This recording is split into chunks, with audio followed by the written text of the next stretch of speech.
찬양 감사합니다. 날씨가 많이 더워졌습니다. 그래서 많이 더워지면 교회에서는 에어컨을 가동하게 되는데요. 저희 에어컨이 보시다시피 이 좌우측 끝부분에 뒤쪽에 있습니다. 그렇기 때문에 에어컨이 이렇게 운영이 되면 이쪽 줄하고 이쪽 줄에 계신 분들은 시원해요. 시원하신데 좀 오래 있으면 춥습니다. 춥고요. 또 가운데 쪽에 계신 분들은 조금 더우실 수도 있습니다. 근데 이렇게 추위를 많이 타시는 분들이 이렇게 옆쪽에 앉으시면 뒤쪽에다 자꾸 사인을 하세요. 에어컨 끄라고.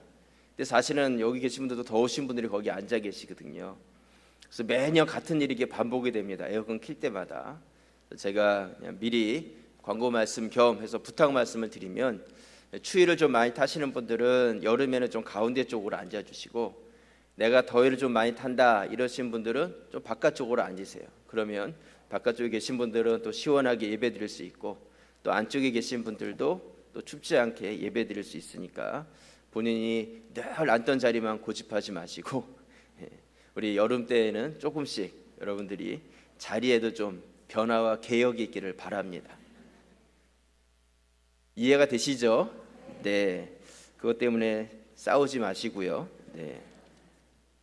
어느 국도변에요, 한 식당이 있었는데, 이 식당이 식당 선전을 어떻게 했냐면, 식당 도달하기 400m 전에다가 간판을 100m 간격으로 하나씩 세워놨습니다. 그래서 이 400m 밖에다가는 뭐라고 간판을 크게 세워놨냐면, 밥 먹을 시간 됐시우 이렇게 써놨대요. 그리고 이제 100m 더 와서 300m 전 거기다가는 우리 집에 밥 해놓을게요 이렇게 써놨대요. 그리고 100m로 더 와서 200m 전 거기다는 밥 다 됐시오 얼른 와요 이렇게 써놨대요. 그리고 100m 더 와서 이제 100m 전에 거기다가는 상 다 차렸시오 빨리 와요 이렇게 써 있었고요. 그리고 마지막에 이제 식당 바로 앞에다가 뭐라고 써놨냐면, 그냥 가시면 식은 밥은 어떡해요? 그렇게 써놨다고 합니다. 네. 아마 운전하신 분들도 웃으면서 아마 그 식당에 들어가지 않았을까 그런 생각을 갖습니다. 여러분, 저희 교회 설립 주일이 28일 남았습니다. 28일. 제가 이렇게 카운트다운을 하는 것은 이 설립 주일이 점점 이렇게 다가오고 있는 것에 대해서 우리 모든 성도들이 같이 기대감을 갖고 같이 설레는 마음을 갖고 우리 55주년 설립 주일을 맞이했으면 좋겠다, 그런 마음으로 이 부탁의 말씀을 드립니다. 여러분, 7월 17일 설립 주일이 되고 우리 설립 주일인가 예배드리고 맛있는 거 먹자, 그리고 맛있는 것도 먹고 케이크 자르고 그렇게 그냥 휙 지나가 버리는 그런 설립 주일이 아니라, 설립 주일을 우리가 같이 준비하면서 이 준비하는 과정을 즐기고 그 기간 동안에 모든 성도들이 그 시간을 더욱더 기뻐하면서 그 시간 속에서의 성도의 교제가 깊이 나눠질 수 있는 그런 설립 주일이 되었으면 좋겠습니다. 그래서 여러분 한 분 한 분들이 우리 교회에서 준비하고 나아가는 모든 부분에 마음을 두고 같이 동참해 주시기를 부탁을 드립니다. 아멘이십니까? 네, 그래서 오늘 광고 말씀 드린 대로 뭐가 있어요? 사행시 경연대회가 있습니다. 그래서 세 가지 시제를 드렸는데, 우는 뭐냐면요, 오오주년 아니면 연, 또 온고지신, 법고창신. 그래서 이게 뭔 소린가 하시는 분들이 계실 것 같은데요. 그래서 55주년을 아실 것 같고요. 이 온고지신은 옛것을 익히고 새 것을 안다는 그런 뜻입니다. 그래서 옛것을 무시하는 것이 아니라 55년의 우리의 역사를 잘 기억하면서 그것을 토대로 해서 새 것을 세워간다는 그런 의미예요. 또 법고창신도 그와 비슷한 의미입니다. 옛것을 법도로 해서 새로운 것을 만들어낸다는 그런 의미입니다. 그래서 이 온고지신, 법고창신을 이번 55주년의 주제로 정했습니다. 그래서 이 55주년 예배의 주제로 정하고 온 교회가 여기서 마음을 두고 사행시도 짓고, 우리가 이렇게 우리 교회가 55주년을 기념으로 해서 이런 비전으로 또한 이러한 모습으로 변화되고 발전돼 갔으면 좋겠다, 이런 마음을 여러분들이 이 사행시에 담아가지고 적어서 내시면 됩니다. 오늘은 운을 드렸으니까 집에서 이렇게 한번 써보시고요. 다음 주에 광고한 대로 종이에 이제 직접 제출할 수 있는 것을 넣어 드릴 겁니다. 그러면 거기다가 이제 잘 옮겨 적으셔가지고 교회에다 가져다 주세요. 그래서 이 사행시를 잘 지으신 분들한테는 뭘 드린다고요? 선물을 드립니다. 선물. 네, 우리 어르신들만 하는 것이 아니라 우리 교회학교 자녀들까지 다 전교인이 다 같이 하는 거예요. 전교인이. 그래서 아마 선물을 한두 분 드리는 것이 아니라 여러 분들을 좀 드리려고 합니다. 그래서 여러분들이 많이 참여해 주셨으면 좋겠고요.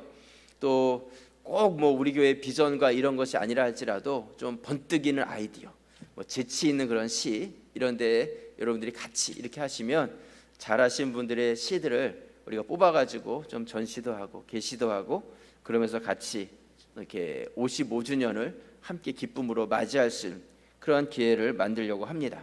동참해 주실 수 있으시죠? 네. 대답이 현찮은데 아마 다 마음을 하실 거라고 믿습니다.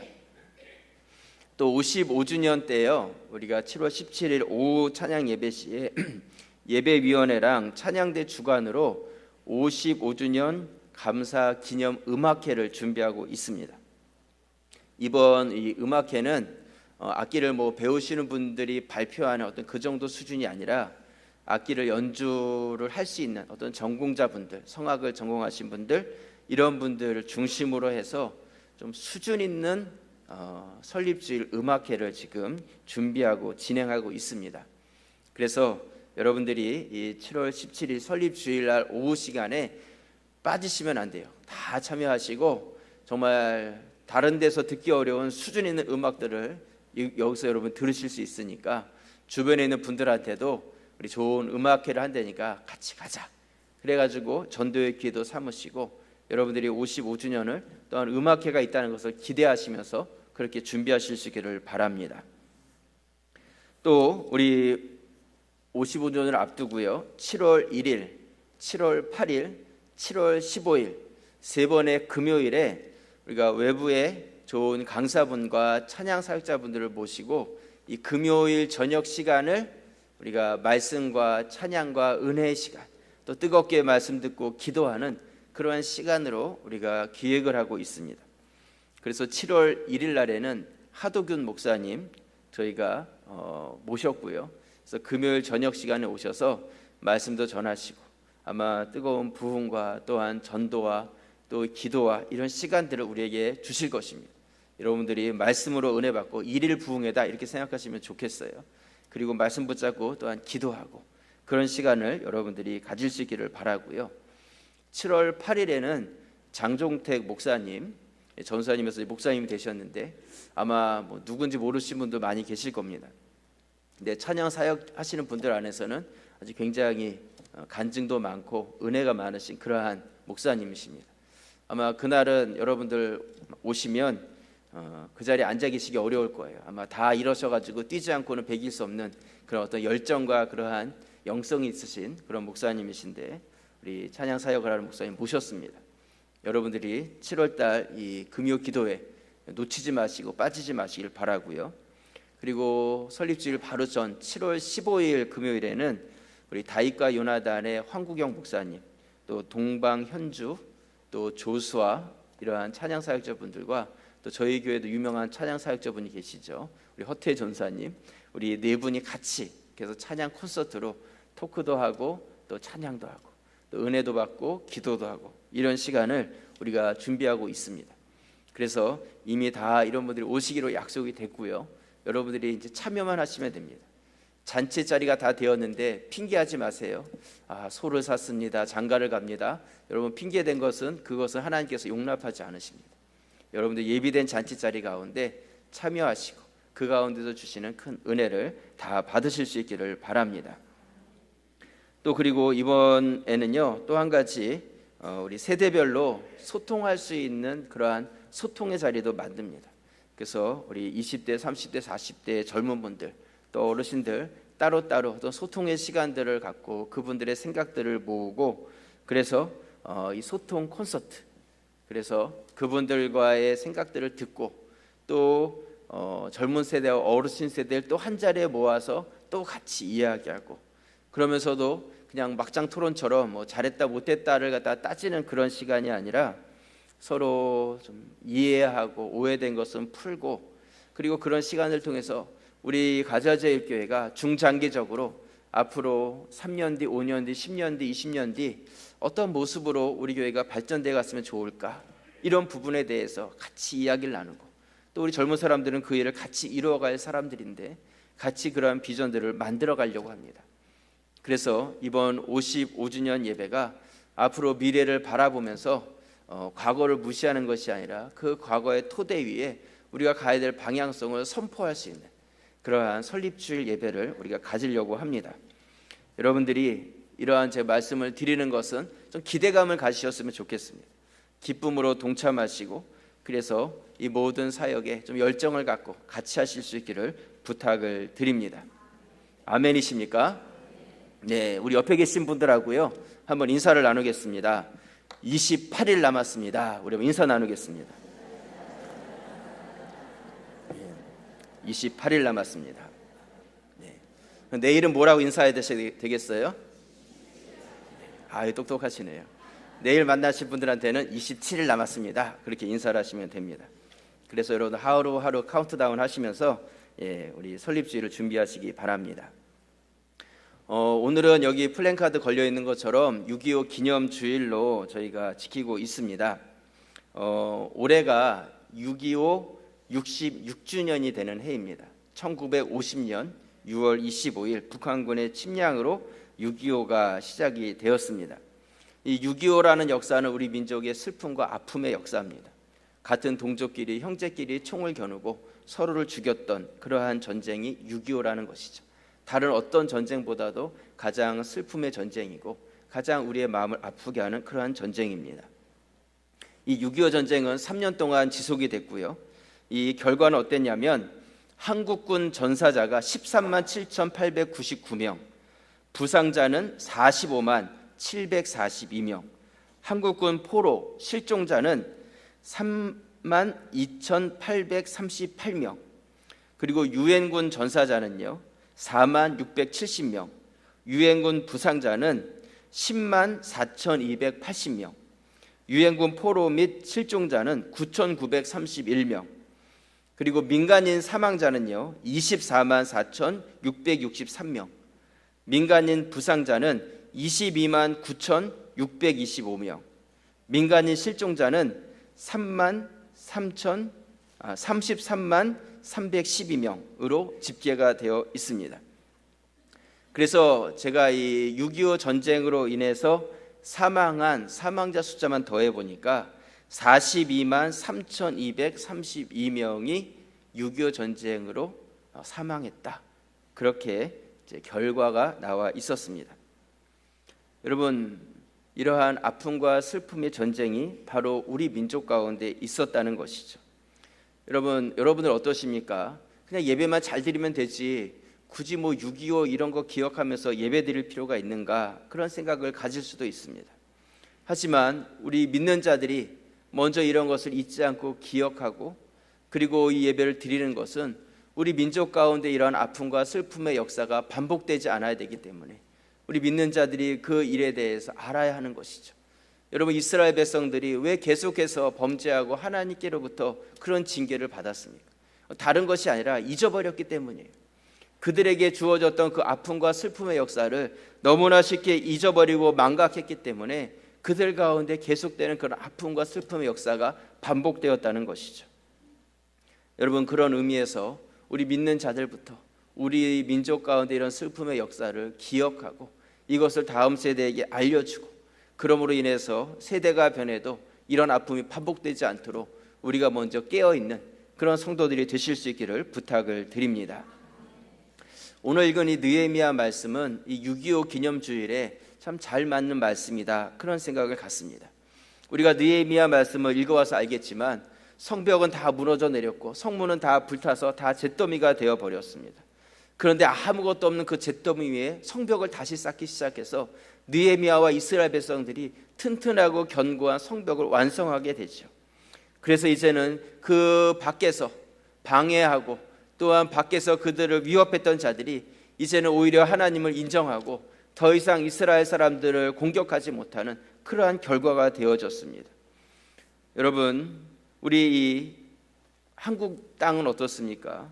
이 한국 땅을 이렇게 바라본다면 6.25 때 정말 잿더미와 같은 그곳에 이렇게 놀라운 문화와 문명과 모든 것을 세운 것이 바로 한국 땅이라는 것이죠.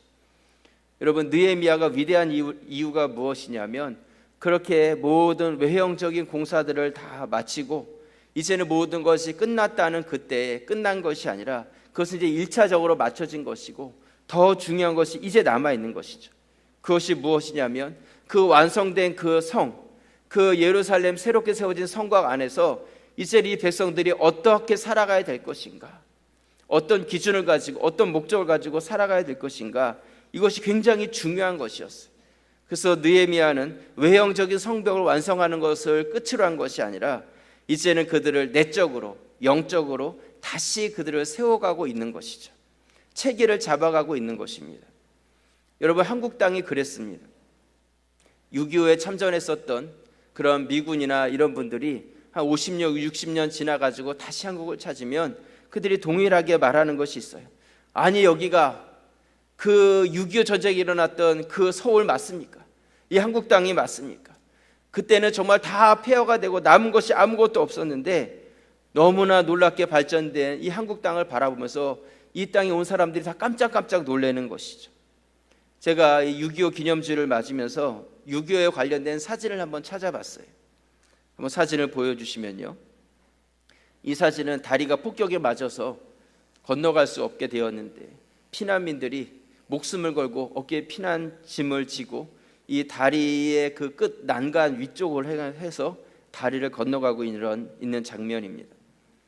또 그 다음 사진을 보시면요, 이 사진도 피난민들이 모든 피난짐을 싣고 어린아이, 어르신들까지 다 자기 집과 전토와 모든 것을 다 뒤로 하고 목숨을 구하기 위해서 다 피난 가고 있는 그러한 장면입니다. 그 다음 사진에 보시면요, 이 사진은 정말 다 아무것도 남지 않은 폐허가 된 곳에 홀로 남아서 이 사진을 가만히 보시면 이 여인은 신발도 신지를 못했어요. 신발 하나 가지지 못하고 거기서 울고 있습니다. 저는 이 사진을 보면서 이것이 우리 그때 민족의 모습이었구나, 우리 전체 민족의 모습을 보여주고 있구나.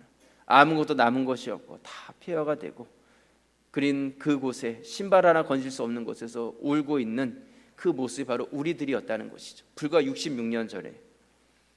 그 다음 사진에 보시면요, 이 사진을 이렇게 자세히 보시면 참 끔찍한 사진인데요, 죽은 어머니의 시체 위에서 두 아이가 울고 있는 그러한 사진입니다. 어머니가 죽어서 여기 보니까 다리 하나가 이렇게 보이고 있는데 어머니가 죽은 그 시체 위에 아이가 울고 있어요. 여러분, 이것이 아프지만 바로 우리 민족의 역사이고 이런 역사가 우리 가운데 다시는 반복되지 않아야 한다는 것입니다. 여러분, 이스라엘 민족도 성벽이 다 무너져 내리고 성문은 다 불에 탔습니다. 남은 것이 없이 다 폐허가 되었어요. 그렇지만 느헤미야를 중심으로 그 민족이 하나로 다 단합해서 한 손에는 무기를 들고 한 손으로 일을 하면서 52일 만에 그 어렵고 힘들었던 그 성벽을 다시 그들이 재건해 내었다는 것이죠. 우리나라도 6.25라는 참혹한 전쟁을 겪었지만 불과 수십 년 만에 그 잿더미 같은 이 모든 땅 위에 다시 길을 닦고 그 옆에다가 건물을 세우고 빌딩을 짓고 이제는 세계와 어깨를 나란히 하는 경제 대국으로 우리나라가 이렇게 우뚝 서서 발전하게 되었다는 것입니다. 외형적으로는 이 한국 주변에 있는 나라들이 오고 싶은 나라, 와서 살고 싶은 코리안 드림을 갖는 그런 나라로 우리가 발전이 되었습니다. 하지만 우리가 6.25 기념주의를 맞으면서 한 가지 생각해야 될 것은 외형적으로 우리가 세계적인 도시가 되었다는 것, 그런 나라가 되었다는 것, 그것이 중요한 것이 아니라 우리가 세워놓은 이 환경 안에서 그렇다면 우리는 어떻게 살아가야 될 것인가? 우리는 과연 이 외형적인 부분에 걸맞게 살아가고 있는가? 오늘 6.25 기념주의를 맞으면서 느헤미야가 그 모든 것을 준비한 후에 그 백성들을 안으로, 내적으로, 영적으로 그들을 개혁시키고 있는 이 말씀을 살펴보려고 합니다. 이 말씀을 통해서 내가 변해야 될 것은 무엇이고 우리 교회가, 우리 나라가 변해가야 될 것은 무엇인지, 개혁에 대해서 같이 한번 지혜를 모을 수 있는 그런 시간까지 될 수 있기를 바랍니다. 그래서 오늘 말씀의 제목을 개혁의 사람들 이렇게 정했습니다. 개혁의 사람들. 먼저 첫 번째로요, 개혁은 말씀으로 개혁이 되어야 됩니다. 뭘로 개혁이 되어야 된다고요? 말씀으로 개혁이 되어야 돼요. 오늘 느헤미야 말씀에 바로 그 말씀을 하고 있는데요, 느헤미야 8장 1절에 보시면 이스라엘 자손이 자기들의 성읍에 거주하였더니 일곱째 달에 이르러 모든 백성이 일제히 수문화 광장에 모여 학사 에스라에게 여호와께서 이스라엘에게 명령하신 모세의 율법책을 가져오기를 청하매 일곱째 달 초하루에 제사장 에스라가 율법책을 가지고 회중 앞 곧 남자나 여자나 알아들을 만한 모든 사람 앞에 이르러 3절 같이 읽겠습니다. 수문 앞 광장에서 새벽부터 정오까지 남자나 여자나 알아들을 만한 모든 사람 앞에서 읽음에 뭇 백성이 이 율법책에 귀를 기울였는데, 이스라엘 백성들이 학사 에스라에게 하나님의 말씀인 율법책을 가지고 와서 읽을 것을 청합니다. 그래서 일곱째 달 초하루 7월 1일인데 현재 달력으로 보면 정월 초하루예요. 1월 1일 한 해가 시작되는 때였다는 것이죠. 그 사람들이 다 같이 한 자리에 모였습니다. 그래가지고 이 에스라를 통해서 하나님의 말씀을 듣게 되는 것이죠. 여러분, 잃어버린 나라가 회복이 되었습니다. 그런데 그렇게 회복된 나라가 기준이 없다면 그 나라는 얼마 되지 못해서 또 망하게 될 거예요. 아무리 외형적인 것을 잘 세워놨다 할지라도 그 민족성과 그 안에 분명한 그 나라만의 기준을 가지고 있어야 한다는 것이죠. 여러분, 6.25 전쟁을 한번 생각해 보십시오. 왜 이렇게 수많은 사람이 죽었겠어요? 그건 다른 이유가 아닙니다. 서로 생각과 이념이 달랐기 때문이에요. 내가 생각하고 있는 이념과 저 사람이 생각하고 있는 이념이 달랐다는 것이죠. 같은 형제 안에서도 형이 생각하고 있는 이념과 동생이 생각하고 있는 이념이 같지 않았다는 것입니다. 그렇기 때문에 서로 자기 것을 주장하는 거예요. 이렇게 돼야지 우리나라가 잘 살 수 있다. 이것이 바른 것이다. 아니다, 우리 것이 맞다. 서로 싸우다 보니까 이제는 그 싸움이 자기 것을 더 맞다는 것을 증명하기 위해서 상대방을 죽여서라도 내 것을 관철시키려고 했다는 것이죠. 그렇기 때문에 서로 형제 간에도 같은 민족 안에서 총뿌리를 겨누고 서로를 죽이면서 자기 것이 옳은 것을 주장했다는 것입니다. 여러분, 이거 굉장히 무서운 일이에요. 서로 간의 생각과 이념이 다르다는 것은 굉장히 무서운 일이라는 것이죠. 서로를 죽일 수 있는 그러한 일이라는 것입니다. 지금 이스라엘 백성들도 마찬가지였어요. 서로 지금 하나가 되지 못한다면 성벽을 쌓는 건 그건 아무것도 아니에요. 서로 한 마음이 되지 못하면 나중에 가서 두 개, 세 개로 금세 갈라지고 나라가 망해지게 되는 것이죠. 여러분, 외형만 바뀌어진다고 개혁이 되어지는 것이 아닙니다. 진정한 개혁은 안쪽에서부터 시작이 되어지는 것입니다. 안쪽에서부터 바뀌어져야 한다는 것이죠. 이 이스라엘 백성들은 이러한 모든 것이 다 준비된 후에 그들이 말씀 앞에 모여서 말씀으로 하나가 되어가고 있는 것입니다. 여러분, 우리 교회도 체질이 바뀌어야 된다, 체질이 바뀌어야 된다, 개혁되어야 된다, 이런 말씀들을 제가 반복해서 드립니다. 우리가 영혼 중심으로, 전도 중심으로 그런 교회로 바꿔져 가야 됩니다. 그렇게 계속 말씀을 드리고 있어요. 여러분, 이것은 그냥 제 생각을 말씀드리는 것이 아니에요. 하나님의 말씀이 그렇게 우리에게 명령하고 있는 것이죠. 너희는 모든 족속으로 제자를 삼아라. 아버지와 아들과 성령의 이름으로 세례를 줘라. 땅끝까지 이르러 내 증인이 되라. 예수님께서는 우리에게 명령해 주셨어요. 우리에게 주신 말씀이 있고 우리는 그 말씀에 순종해서 나아가야 되는 것이 우리 교회의 목적이 되어야 되는 것이죠. 우리의 체질이 되어야 되는 거예요. 우리가 말씀 앞에 우리의 체질을 바꿔가야 한다는 것이죠. 여러분, 이것이 바로 말씀 앞에 하나가 되고 말씀 앞에 개혁이 되는 것입니다. 이스라엘 백성들이 바로 이러한 시간들을 지금 가지고 있는 것이죠. 이 하나됨이 있지 않으면 민족성을 잃어버리고 금세 이 민족은 무너져 내리는 것입니다. 제가 이번에 말씀을 준비하면서 말씀으로 개혁되어야 됩니다, 이 주제를 이렇게 보면서 과연 성경에는 이 말씀이라는 단어가 몇 번이나 나올까, 그런 생각이 들었어요. 몇 번이나 나올 것 같아요? 말씀이라는 단어가 많이 나올 것 같죠? 그래서 제가 찾아보니까 말씀이라는 단어가 2,000번이 넘게 나와요. 성경 안에 말씀이라는 단어가. 그래서 이렇게 구절들이 이렇게 나와 있는 것을 보면서 그렇다면 이 말씀이라는 단어가 도대체 어떻게 사용됐는가? 제가 그 2,000개의 구절을 다 읽어보지 못했는데 그 공통적인 부분이 있더라고요. 말씀이라는 단어가 어떻게 사용되었는지에 대해서 공통적으로 나온 것을 보니까 여호와께서 노아에게 말씀하셨느니라, 하나님께서 아브라함에게 말씀하셨느니라, 주께서 모세에게 말씀하여 이르시되. 이 말씀이라는 단어가 하나님께서 하나님의 일꾼을 부르시고 그들에게 사명을 주시고 무엇인가 개혁을 시켜 가실 때에 하나님께서는 그들에게 말씀하셨다는 거예요.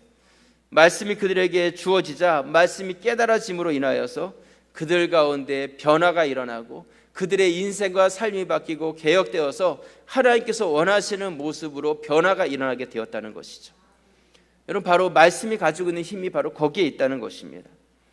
여러분, 우리 가자제일교회가 말씀이 들려지고 말씀이 풍성하고 말씀이 살아 역사하는 그런 교회가 될 수 있기를 주님의 이름으로 축원합니다. 여러분, 사람들의 말에 휘둘리지 마시고 사람들의 생각이 아니라 말씀의 기준을 두고 말씀을 따라서 개혁되어지는 우리 가자제일교회가 될 수 있도록 여러분 한 분 한 분들이 될 수 있기를 주님의 이름으로 축원합니다. 두 번째로요, 개혁은 어떻게 되어야 되냐면 기쁨으로 개혁이 되어야 됩니다. 기쁨으로. 오늘 말씀해 보시면 에스라가 율법책을 가지고 옵니다. 그래가지고 그것을 낭독을 하죠. 그러자 백성들이 그 말씀을 들어요. 근데 그 말씀의 내용을 다 깨닫거나 이해하지 못합니다. 근데 에스라 주변에 오늘 말씀에 보면 13명의 사람들이 있어요. 이름도 우리 읽을 때 어려웠잖아요. 근데 에스라가 높은 강단에 서고 그 옆에 13명이 같이 섰습니다. 그리고 그 아래쪽에 레위인들이 서 있었어요. 이들이 행한 일이 무엇이냐면 말씀을 낭독하고 그 말씀의 의미를 잘 알지 못할 때에 그 모든 알아들을 만한 사람들에게 그것을 알려주고 가르치는 역할을 한 것이죠. 그들이 말씀을 깨닫기 시작하자 그들이 어떠한 반응이 있기 시작했냐면 울기 시작했어요. 왜냐하면 말씀에 비춰보니까 자기들의 모습이 죄악되고 잘못됐다는 것을 알게 된 것이죠. 과거의 말씀을 알지 못할 때는 내가 죄인지 아닌지 알지 못해서 그대로 함부로 행해왔던 삶이 말씀을 알고 나서 보니까 그것이 다 죄였다는 것을 깨닫게 된 것이죠. 그래서 그들이 눈물을 흘리고 있을 때 에스라와 느헤미야와 레위인들이 어떤 말을 하냐면 오늘은 하나님의 성일이니 울지 말아라. 울지 말고 살찐 것을 잡아서 먹고 단 것을 먹고 만약에 그것이 없어서 못 먹는 사람이 있다면 있는 것을 나눠서 같이 먹고 기뻐하고 즐거워해라. 이렇게 말씀을 합니다. 오늘 느헤미야 8장 9절 말씀해 보시면요, 백성이 율법의 말씀을 듣고 다 우는지라 총독 느헤미야와 제사장 겸 학사 에스라와 백성을 가르치는 레위 사람들이 모든 백성에게 이르기를 오늘은 너희 하나님 여호와의 성일이니 슬퍼하지 말며 울지 말라 하고 10절 같이 읽겠습니다. 느헤미야가 또 그들에게 이르기를 너희는 가서 살찐 것을 먹고 단 것을 마시되 준비하지 못한 자에게는 나누어 주라. 이 날에 우리 주의 성일이니 근심하지 말라. 여호와로 인하여 기뻐하는 것이 너희의 힘이니라 하고. 여러분, 말씀이 선포되고요, 성도들은 그 말씀을 아멘 아멘 하면서 기쁨으로 받았어요. 아멘 아멘 한다는 건 그렇게 살겠습니다, 그런 결단이죠. 그리고 하나님께 찬양과 영광을 올려드렸어요. 그런데 그 말씀을 이렇게 받으면서 깨달아지는 거예요. 자신의 죄와 허물이 막 드러나지는 것이죠. 그러면서 그들 가운데 분명하게 알아진 것이 있었어요. 그것이 무엇이냐면 우리 민족이 왜 그렇게 포로 생활을 하고 나라 없는 서름을 겪어야 됐는지 그 이유를 알았다는 것이죠. 그것은 우리나라가 약해서도 아니고 바벨론이나 아수르가 강해서도 아니었어요. 그것은 무엇이냐면 우리가 하나님 앞에서 범죄했기 때문이었다는 것이죠. 우리의 소견대로 행하고 내 뜻대로 내 마음대로 우상을 섬기면서 살아왔던 우리 민족이었기 때문에 하나님께서 그 구약의 율법의 말씀에 약속하신 것처럼 하나님을 떠난 자에게 주시는 그 심판과 저주가 우리 민족 가운데 그대로 임했다는 것을 그들이 알게 된 것이죠. 그러면서 그들이 우리 민족의 이러한 슬픔과 아픔의 역사가 바로 하나님 앞에 범죄한 것이었구나. 그러면서 그들이 그것을 깨닫고 눈물을 흘리기 시작했어요. 그들이 이렇게 하염없이 울고 있을 때 느헤미야와 에스라와 레위인들이 이야기를 합니다. 울지 마라. 오늘은 여호와의 성일이다. 거룩한 날이다. 울지 말고 기뻐해라. 그렇게 말씀하고 있어요. 여러분, 너무 슬퍼가지고 눈물이 나는데 울지도 못하게 하냐? 그런 생각이 들 수도 있어요. 하지만 우리가 이 말씀을 오해하지 말아야 될 것은요, 그냥 무조건 울어서는 안 된다, 뭐 회개의 눈물을 흘려서는 안 된다, 어떤 그런 것이 아니에요. 여기서 여호와의 성일, 이 날에는 울지 말라는 거예요. 곧 울어야 될 때와 울지 말아야 될 때를 구분하고 있는 것이죠. 여러분, 이 말씀 우리가 주의 깊게 볼 필요가 있습니다. 느헤미야는 오히려 뭐라고 말씀하고 있냐면, 너희가 살찐 것을 먹고 단 것을 먹어라. 만약에 없어서 못 먹는 사람이 있다면 그것을 나누어서 그들도 먹게 하라. 이렇게 말씀하고 있습니다. 왜냐하면 이날은 주의 날이고 기뻐해야 될 날이기 때문에 너희가 그렇게 먹고 주님 안에서 즐거움을 누리라고 말씀하고 있는 것이죠. 여러분, 이 단 것은요, 사람의 마음을 기쁘게 하는 그런 힘이 있습니다. 단 것을 먹으면 그런 힘이 있어요. 그래서 우리 어린 아이들 이렇게 보면요, 예배 시간이나 뭐 이렇게 할 때 아이들이 막 떠들고 장난치고 막 뛰고 그러지 않습니까? 근데 아이들은 그렇게 하는 것이 정상이에요. 근데 부모나 선생님들이 이렇게 볼 때 애들이 막 방해가 되잖아요. 그러니까 어떻게 해요? 얼른 주머니에서 뭘 꺼내요? 약을 꺼냅니다. 무슨 약이요? 사탕을 탁 꺼내서 단 거를 꺼내가지고 그냥 떠들고 그런 애한테 입에다가 탁 이렇게 넣어주면 언제 떠들었냐는 듯이 애들이 그냥 조용해지죠. 그래요, 안 그래요? 예, 조용해져요. 그래가지고 막 애들이 그걸 막 먹을 때는 조용한데 아이들 먹는 그 시간이 한 10분이면 다 먹어버리거든요. 근데 그 다음부터 이 영어로 이제 하이퍼 된다 그러거든요. 단 걸 먹으면 아이들이 막 흥분이 되기 시작합니다. 그래서 그 전보다 막 2배, 3배로 뛰기 시작하는데 이 단계 다 소모될 때까지 1시간, 2시간을 뛰는 거예요. 그러니까 그 전에보다 더 예배나 이런 데 방해가 되는 거죠. 왜 이런 말씀을 드리냐면, 이 단 거를 먹으면요, 사람들이 이게 마음에 이 기쁨이 생기는 거예요. 나도 모르게. 근데 이 느헤미야나 이 에스라가 단 것을 먹으라고 한 것은 너희가 지금 슬퍼하지 말고 그렇게 좀 기뻐하고 너희 안에 그러한 즐거움을 회복하라고 말씀하고 있는 것이죠. 여러분, 왜 이런 말씀을 하겠습니까? 여호와의 날, 성일이라는 것입니다. 여러분, 우리가 오늘도 주일이라는 날을 구분되어 지키고 있는데, 그것은 우리가 주일이 어떤 날이냐면 예수님께서 다시 살아나신 부활의 날이에요. 그렇기 때문에 어느 날보다도 가장 기쁘고 최고로 기뻐해야 될 날이기 때문에 우리가 이날 주임 전에 모여서 예배하고 주임 전에 나오는 것이 기쁨이 되어야 하는 것이죠. 여러분, 부활절이 되기 전에 그 전 40일을 뭐라고 이야기해요? 사순절이다, 이렇게 이야기합니다. 사순절. 그래서 사순절 기간에는 좀 근신하고 좋아하는 것도 좀 절제하고 그렇게 좀 마음속에 애통하는 마음을 가지고 예수님의 고난에 동참하는 마음으로 40일을 지내게 하죠. 그런데 이 사순절을 이렇게 계산해 보면 40일보다 훨씬 많아요. 왜 훨씬 많냐면 그 중간에 있는 주일을 어떻게 해요? 뺐기 때문이에요. 사순절에는 주일이 포함되지 않습니다. 그래서 사순절의 시작이 수요일로 시작이 되는 거예요. 여러분, 왜 초대교회 지도자들, 사도들이 사순절의 기간을 지내게 할 때에 왜 주일을 뺐겠는가? 한번 생각해 보시길 바랍니다. 예수님의 고난을 묵상하면서 근신하는 마음으로 우리가 사순절 기간을 지내가야 되겠지만, 그 안에 있는 주일만큼은 그러한 근신과 고난에 동참하는 마음을 이기고 그보다 더 큰 기쁨을 회복할 수 있는 날로 우리에게 주신 것이 바로 주의 날이라는 것이죠. 더 기뻐하고 감사하는 날로 지내라고 주신 날이라는 것입니다. 여러분, 이것이 바로 진정한 개혁이라는 것이죠.